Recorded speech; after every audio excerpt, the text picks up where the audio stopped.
तो हेलो दोस्तों, स्वागत है मेरे YouTube चैनल पे। तो आज मैं आपको आयरन मैन 3 मूवी का फुल एक्सप्लेनेशन करने वाला हूँ, जो कि 2013 में रिलीज किया गया था। इस मूवी की शुरुआत में हमें 1999 का ईयर दिखाया जाता है, जहां पर हमारे टोनी भैया एक इवेंट यानी पार्टी अटेंड करने गया हुआ था स्विट्जरलैंड। वहां उसकी मुलाकात माया हैंसन नाम की एक साइंटिस्ट से होती है, जिसने अपने एक एक्सपेरिमेंट में एक ऐसा फॉर्मूला जनरेट किया था जिसका नाम था एक्सट्रीमिस्ट। इस एक्सट्रीमिस्ट का यूज करके किसी भी लिविंग ऑर्गेनिज्म के हैंडीकैप या फिर डिसेबल लोगों को रीजनरेट या उन्हें इनहेंस कर सकता था। लेकिन माया की इस फॉर्मूला पर अभी भी कुछ कमियां थी, जिसकी वजह से वो टोनी स्टार्क से मदद मांगती है। उसी रात माया और टोनी से एल्ड्रिच गिलियन नाम का एक साइंटिस्ट मिलता है, जो कि एडवांस आइडिया मैकेनिज्म कंपनी का मालिक था। वो माया और टोनी को अपनी कंपनी में साथ मिलकर काम करने का ऑफर देता है, लेकिन टोनी केलियन से झूठा वादा करके वहाँ से चला जाता है। टोनी की इस हरकत की वजह से केलियन टोनी का दुश्मन बन जाता है। वही दूसरी तरफ टोनी माया का भी साथ छोड़कर चला जाता है। उसके बाद माया अब केलियन के साथ मिलकर उसकी कंपनी में काम करती है। माया केलियन के साथ मिलकर अपनी रिसर्च को आगे बढ़ाती है। माया के एक्सट्रीमिस्ट फॉर्मूला से केलियन का हैंडीकैप सुधर जाता है और वो बहुत ज्यादा पावरफुल बन जाता है। फिर माया और केलियन दोनों मिलकर दूसरे अपाहिज लोगों की मदद करते हैं, लेकिन प्रॉब्लम तब होती है जब एक्सट्रीमिस्ट फॉर्मूला जिसकी बॉडी को एक्सेप्ट नहीं करती वो बॉम्ब की तरह फट जाते थे।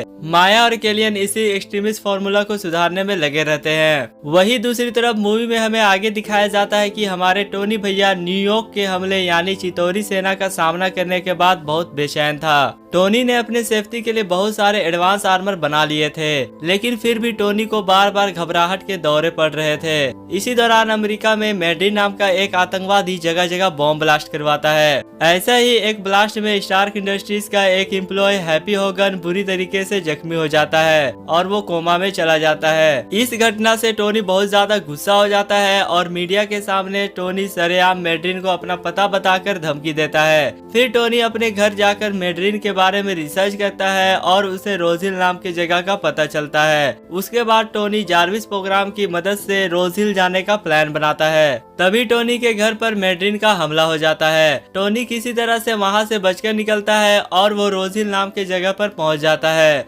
वहां पर उसका आयरन सूट खराब हो जाता है, इसलिए वह वापस न्यूयॉर्क नहीं लौट पाता, जिसकी वजह से सब लोग समझते हैं कि टोनी मैड्रिन के उस हमले से मारा गया। उसके बाद टोनी वहां पर हार्ली किनर नाम के बच्चे से मिलता है। टोनी उस बच्चे से हेल्प लेकर उसके घर पर अपना आर्मर चार्ज करता है और थोड़ी सी रिसर्च करने पर टोनी को यह पता चलता है कि मैड्रिन के हमले में एल्ड्रिच गिलियन का भी हाथ है। फिर टोनी सैटेलाइट की मदद से मैड्रिन का लोकेशन ट्रैक कर लेता है और वो उसे मियामी जाकर पकड़ लेता है। वहाँ पर टोनी को पता चलता है कि मैड्रिन असल में आतंकवादी नहीं है, वो तो बस एक एक्टर है जिसका असली नाम ट्रेवल स्लेटरी है और वो केलियन के कहने पर मैड्रिन का रोल कर रहा था, क्योंकि केलियन एक्सट्रीमिस्ट फॉर्मूला से लोगों पर टेस्ट कर रहा था, जिसकी वजह से बहुत लोग बॉम्ब की तरफ फट जा रहे थे। इसलिए उसने मैड्रिन का नाटक शुरू किया ताकि सारा ध्यान मैड्रिन के हमलों पर हो और केलियन कानून की नजर से बच पाए। इसी दौरान वहां पर केलियन आ जाता है और टोनी को पकड़ लेता है। तभी केलियन टोनी को होलोग्राम वीडियो के जरिए पेपर पोट्स को दिखाता है, जो कि केलियन की कैद में थी और उसकी बॉडी में एक्सट्रीमिस्ट इंजेक्ट थी। ऐसा वह इसलिए करता है ताकि टोनी पेपर पोट्स को बचाने के लिए एक्सट्रीमिस्ट की कमियां पूरी तरीके से ठीक कर दे। तभी माया को यह एहसास होता है कि केलियन गलत कर रहा है और वो उसका विरोध करती है, जिसकी वजह से केलियन उसे मार देता है। वही दूसरी तरफ रोडी वॉर बसीर आर्मर के साथ यूएस की प्रेसिडेंट की सेफ्टी में लगा हुआ था। उसे मैड्रिन का गलत लोकेशन देकर पकड़ लिया जाता है। फिर केलियन उसका आर्मर छीन लेता है ताकि वह प्रेसिडेंट तक पहुंचकर उसे किडनैप कर सके। बाद में हमें बताया जाता है कि प्रेसिडेंट को किडनैप करने में वाइस प्रेसिडेंट केलियन की हेल्प कर रहा है। ऐसा वह इसलिए करता है क्योंकि इसके बदले केलियन उसकी बेटी को एक्सट्रीमिस्ट से ठीक करने वाला था।